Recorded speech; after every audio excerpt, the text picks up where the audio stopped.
Hi guys, today we're going to take a look at Werehyaenas South, which is the better Werehyaenas respawn for a level 200 plus sorcerer. It's somewhat difficult, but it's not too bad. You've got enough room to run.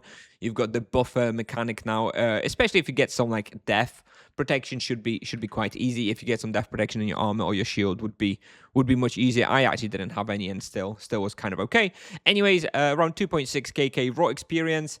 I have two analyzers here for you. The first time I came, I only had about 2.5. I wasn't quite familiar with the layout initially. Then I came, 20 minutes later, and I got 2.7 kk raw. So I'm just going to call it. I'm going to call it about 2.6 kk raw with about 400k profit per hour. The characters in the video is level 205 with 94 magic level.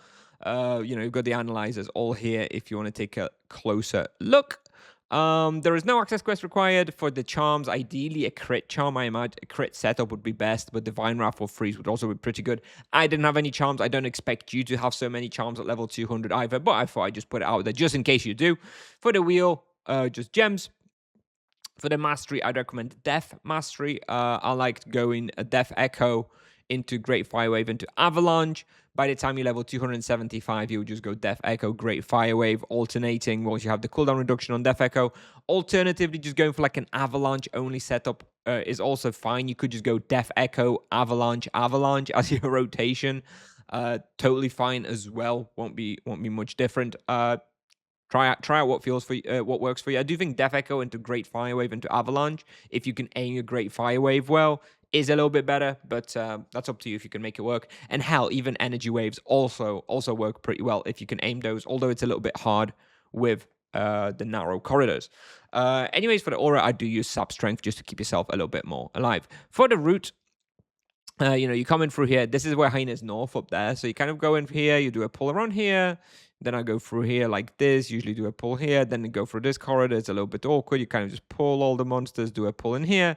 Then you've got the biggest pull in here. Make sure to save your UE for this one. Then you go through here for the corridor. Then another pretty big pull here. And go through here, pull everything into here. Then you go up. Then I like to just do one room going up here. I like to pull out a couple of monsters from here. Then maybe like a couple monsters from here as well, if possible. And then I take them here and I finish the pull up here. And that's it. That's all I do on the higher level. You, of course, have some more areas to explore if you're really overkilling. I think I don't really like doing that because then you have to backtrack a bit, but that's up to you. Anyways, then I go down, then I do another pull in here, finish off around here, and that's it. And then I reset and I go back here and I repeat. Obviously, everybody pretty much knows this respawn by now. Very popular for many, many years. It's a great respawn. Pretty good results. It's up there in one of like top 3 respawns, I think, for Sorcerer around this level. Pretty profitable as well, which is nice. Definitely encourage you to at least do the full bestiary here. Shouldn't take too long. It will take you about 3 hours to do full bestiary on these monsters here. Anyways, very, very good respawn. It is a little difficult at level 200. I can see that an inexperienced player at level 200 would struggle here, but it is totally doable. So I'm, worth some practice. Anyway, that's all I have for today, guys. So I'll play the video and I'll see you in the next one. Bye bye. Thanks for watching.